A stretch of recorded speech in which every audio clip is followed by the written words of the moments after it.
Parliament సమావేశాలు ముగిసిన తర్వాత ఇప్పుడు మొట్టమొదటిసారిగా అనంతపురం జిల్లా పరిషత్ సర్వసభ్య సమావేశంలో ఇప్పుడు ఎంపీ అంబికా లక్ష్మీనారాయణ గారు పాల్గొన్నారు. అసలు పార్లమెంట్ సమావేశాల్లో అనంతపురం జిల్లా గురించి ఏమేమి చర్చించారో ఆయన అడిగి తెలుసుకుందాం. అన్న చెప్పండి అన్న, ఈ సమావేశాల్లో ఇప్పుడు అనంతపురం జిల్లా అభివృద్ధి పైన ఏమేమి చర్చించారు అక్కడ?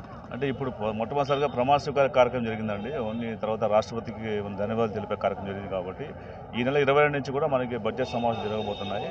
అది వచ్చే నెల పండుగకు జరుగుతుంది కాబట్టి ఈ సమావేశాల్లో మన రాయలసీమలో ప్రత్యేకించి అనంతపురం జిల్లా గురించి, కరూరు సీమ గురించి, రైతన్నలకు రావాల్సినటువంటి అనేక సంక్షేమ పథకాల గురించి మాట్లాడడం జరుగుతుంది. అదేవిధంగా ప్రత్యేకించి మన అనంతపురం జిల్లాకి మన చంద్రబాబు నాయుడు గారు చెప్పినట్టుగా ఎయిర్ కార్గో సర్వీసు అంటే హార్టికల్చర్ ఎయిర్పోర్ట్ని ఏర్పాటు చేసి తద్వారా ఇక్కడ ఒక ఏవియేషన్ ట్రైనింగ్ సెంటర్తో పాటు ప్యాసింజర్స్ వెళ్ళడానికి కూడా ఒక ఫ్లైట్ వచ్చేటువంటి ఒక విమానాశ్రయాన్ని నిర్మించేటువంటి కార్యక్రమాన్ని తీసుకురావడం జరుగుతూ ఉంది.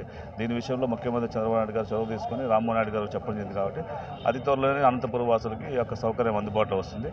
అదేవిధంగా మన ప్రాంతం సంబంధించినటువంటి అనేక యూనివర్సిటీలు ఇంకా రావాల్సి ఉంది. ఆ యూనివర్సిటీల గురించి మాట్లాడడం జరుగుతుంది. అదేవిధంగా ఇక్కడ కేవలం మన అంటే అనంతపురం జిల్లా సంబంధించినటువంటి నేషనల్ హైవేస్ కానీ, అదేవిధంగా రైల్వే సంబంధించిన విషయాలు కానీ, ఇంకా పెద్ద ఎత్తున రావాల్సినటువంటి నిధులు, ఇక్కడ రావాల్సిన పరిశ్రమల గురించి మాట్లాడడం జరుగుతుంది. అదేవిధంగా మన ప్రాంతానికి సంబంధించినటువంటి హార్టికల్చర్ హబ్ని బేస్ చేసుకొని ఇక్కడ ఫుడ్ ప్రాసెసింగ్ యూనిట్స్ రావాలి కాబట్టి వాటి మీద కూడా మేము కొంచెం శ్రద్ధ పెట్టి తప్పకుండా వాటిని తీసుకొచ్చేటువంటి ప్రయత్నాన్ని కూడా తీసుకుపోతున్నాం. అనేక సమస్యలు ఇంకా చాలా ఉన్నాయి మన ప్రాంతంలో. ఈ యొక్క అనంతపురం జిల్లాని సస్యశ్యామలం చేయడం కోసం, మన కృష్ణా జలాలు ఎక్కువ భాగం మనం తీసుకొచ్చడం కోసం కృష్ణా జలాలని ఒక నికర జలాలు ఇక్కడ, ఎందుకంటే మన మిగులు జలాలు మాత్రం ఇస్తున్నారు కాబట్టి నికర జలాలు వచ్చేటువంటి ఒక ప్రయత్నాన్ని కూడా తీసుకురాబోతున్నాం విషయాన్ని తెలుస్తున్నాం. అదేవిధంగా కృష్ణా బోర్డు, మన రాయలసీమకు సంబంధించినటువంటి కృష్ణా బోర్డు ఈరోజు విశాఖపట్నంలో ఏర్పాటు చేశారు కాబట్టి తిరిగి దాన్ని మన రాయలసీమ ప్రాంతాన్ని తీసుకొచ్చేలాగా ఆ ప్రయత్నం చేయబోతున్నాం.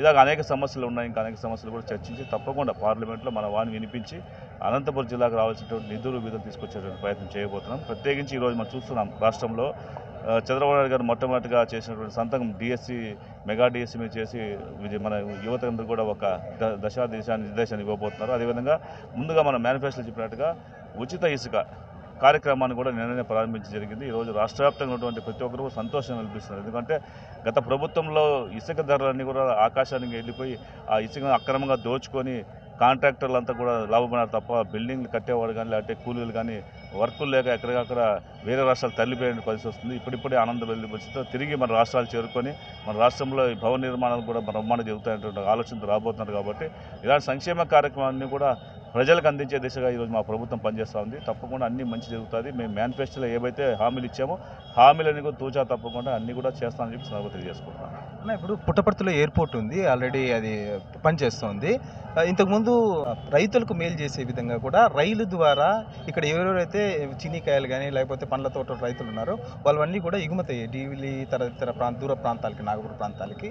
ఇప్పుడు దాన్ని మళ్ళీ ఇప్పుడు ఏమన్నా మళ్ళీ ప్రారంభిస్తారా లేకపోతే ఏ విధంగా? అదే దాని విషయంలోనే ఇప్పుడు మనకి ఎయిర్ కార్గో పెట్టడం వల్ల దాదాపుగా డైలీ మనకి ఇక్కడ 1000 టన్నుల పైచులకు మనకి ఇక్కడ బత్తాయి కానీ లేదంటే పప్పాయి కానీ అదేవిధంగా దానిమ్మ కానీ పంటలు వస్తున్నాయి కాబట్టి వీటన్నింటినీ త్వరగతిగా చేస్తే మనకి డబ్బు కూడా బాగా వస్తుంది, ఆదాయం అవుతుంది, టైం మనకు సేవ్ అవుతుంది. కాబట్టి ఆ దిశగా మేము ప్రయత్నం చేస్తున్నాం. పర్మనెంట్ సొల్యూషన్, ఎందుకంటే ఇది మన దక్షిణ భారతదేశంలో ఎక్కడా లేదు. హార్టికల్చర్ సంబంధించినటువంటి ఒక ఎయిర్పోర్ట్ నిర్మించడం అనేది మొట్టమొదటిగా ఎక్కడ జరగబోతుంది కాబట్టి తద్వారా రైతన్నకు మేలు జరుగుతుంది. అదేవిధంగా రైతులందరూ కూడా ఈ యొక్క మన జిల్లాలో ఉన్నటువంటి ఎక్కువ మనకి పంటను తీసుకొచ్చే రైతన్నలతో కూడా మాట్లాడే ఒక సమావేశం ఏర్పాటు చేసుకొని కనీసం 100 మందిని ఢిల్లీకి తీసుకెళ్ళి అక్కడ హర్యానా ప్రాంతంలోనూ పంజాబ్ ప్రాంతంలో కూడా పర్యటన చేయించి ఇంకా ఎటువంటి పంటను పెట్టుకుంటే మనకి బాగా లాభసాటిగా ఉంటుందనే విషయాలు కూడా వాళ్ళతో చర్చించడం కోసం త్వరలోనే సమావేశం ఏర్పాటు చేసుకోబోతున్నాను. వాళ్ళందరికీ కూడా అక్కడ ఢిల్లీలో ఉన్నటువంటి వ్యాపారస్తులతో కూడా సమావేశం ఏర్పాటు చేసి వీళ్ళ మధ్యలో ఉన్నటువంటి ఏజెంట్లు ఎవరైతే ఏజెంట్లు లేకోకుండా రైతులు నేరుగా సరుకులు అమ్ముకునే దిశగా కూడా ప్రయత్నం చేయబోతున్నాము. ఇవన్నీ కూడా అంటే ఒక 2-3 నెలల మాసాల్లోనే ఇవన్నీ ఒకటి తీసుకొచ్చే ప్రయత్నం చేస్తున్నాం కాబట్టి ఖచ్చితంగా రైతన్నలకు మేలు చేసే కార్యక్రమాలు తీసుకురాబోతుందని తెలియజేసుకుంటాం. Thank you.